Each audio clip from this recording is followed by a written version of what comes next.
शकरतुम लाज़ीदन्नकुम वलइन कफरतुम इन्न अज़ाबी लशदीद।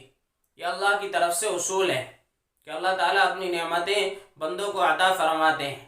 अब अगर बंदे उन नेमतों का शुक्रिया अदा करते हैं, उन नेमतों की कदरदानी करते हैं, लाज़ीदन्नकुम, तो अल्लाह ताला का वादा है ज़रूर भी ज़रूर मैं उसमें इजाफा करूँगा, यानी अल्लाह ताला उसमें इजाफा फरमाते हैं। अब इसमें सारी चीज़ें आ जाती हैं, चाहे वो माल हो, दौलत हो, चाहे वो इल्म हो, या जो भी अल्लाह तबारक व तआला नेमत से अपने बंदे को नवाजते हैं, चाहे वो कोई भी नेमत हो, अगर वो बंदा उस नेमत की कदरदानी करता है, अल्लाह ताला उस नेमत में इजाफा फरमाते हैं। और अगर वो बंदा उस नेमत की कदर नहीं करता है, ना कदरी करता है, ना शुक्री करता है, कुफरान नेमत करता है, तो अल्लाह तबारक व तआला ने फरमाया इन्ना अज़ाबी लशदीद, फिर मेरी पकड़ भी बड़ी सख्त है। इन्ना अज़ाबी लशदीद, किताबों के अंदर लिखा है उलमाए किराम ने कि अल्लाह तबारक व तआला जब किसी बंदे को हलाक करना चाहते हैं तो उसे 3 चीज़ों में मुब्तला कर देते हैं। जब किसी बंदे को अल्लाह ताला हलाक करना चाहते हैं तो उसे 3 चीज़ों में मुब्तला कर देते हैं। सबसे पहली चीज़, अल्लाह तबारक व तआला उसे इल्म तो देते हैं मगर अमल की तौफीक छीन लेते हैं, यानी इल्म तो उसके पास होता है मगर अमल नहीं होता, और इल्म बगैर अमल के ये नुकसानदेह होता है, ये हलाकत का सबब होता है। यह अल्लाह के नबी सल्लल्लाहु अलैहि वसल्लम हमेशा अल्लाह तबारक व तआला से दुआ किया करते थे कि अल्लाह इल्म नाफ़े अता फरमा और इल्म ला यनफ़ा से हमारी हिफाजत फरमा। इल्म ला यनफ़ा यानी जैसे शैतान के पास इल्म तो था मगर उसके लिए वो इल्म ला यनफ़ा बन गया, तो ऐसा इल्म जो नुकसान देने वाला हो, जो हलाकत का सबब हो, ऐसे इल्म से अल्लाह हमारी हिफाजत फरमा। तो बहरहाल उलमाए किराम ने लिखा है कि जब अल्लाह तबारक व तआला किसी बंदे को हलाक करना चाहते हैं तो उसे 3 चीज़ों में मुब्तला कर देते हैं। सबसे पहली चीज़ है अल्लाह तबारक व तआला इल्म देकर उससे अमल की तौफीक छीन लेते हैं, और ये अल्लाह की तरफ से उसके लिए पकड़ होती है, अज़ाब होता है। वो ये समझता है कि भाई मैं तो बहुत बड़ा आलिम हूँ, और वो उसके अंदर ये अकड़ और तकब्बुर आ जाता है।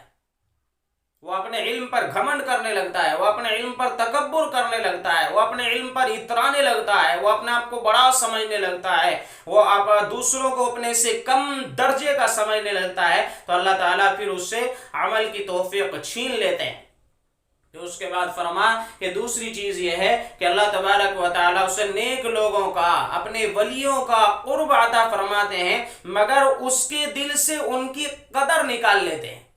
अब इससे क्या होता है कि जब एक इंसान किसी अल्लाह वाले की सोहबत में अगर रह भी रहा है मगर अल्लाह ने उसके दिल से उनकी कदर निकाल ली है तो वो फ़ायदा नहीं उठा सकता, क्योंकि कदर सबसे बड़ी चीज़ होती है। कि इंसान अल्लाह वाले की सोहबत में रह रहा है तो जब उसकी कदर होती है तब जाके उससे फ़ायदा उठाता है। उस्ताद की कदर अगर हमारे दिल में होगी तो हम उस्ताद से फ़ायदा उठा सकते हैं, नहीं तो हमारा कितनी भी मेहनतें कर लें, कितनी भी कोशिशें कर लें, पढ़ना बेकार होता है। तो बहरहाल फरमा अल्लाह वालों की सोहबत अल्लाह ताला उस बंदे को अता तो फरमाते हैं, वो अल्लाह वालों की सोहबत में भी रहता है मगर अल्लाह वालों की सोहबत में रहकर, उनके करीब रहकर, उनके पास रहकर भी वो उनसे फ़ायदा हासिल नहीं कर सकता। ये अल्लाह तबारक व तआला की तरफ से उसके लिए हलाकत का सबब होता है। और फरमा तीसरी चीज़ ये है कि अल्लाह तबारक व तआला उसे अमल की तौफीक भी देते हैं तो उससे इखलास छीन लेते हैं।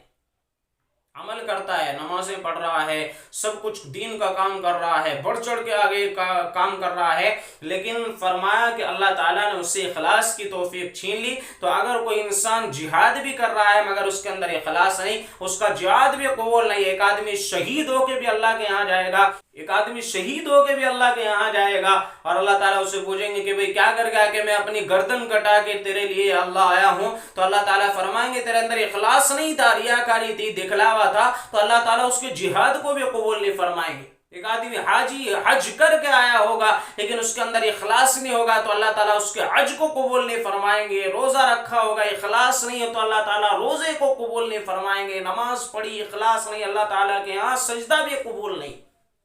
तो फरमा अल्लाह ताला उसे अमल की तौफीक तो अता फरमाते मगर इखलास छीन लेते।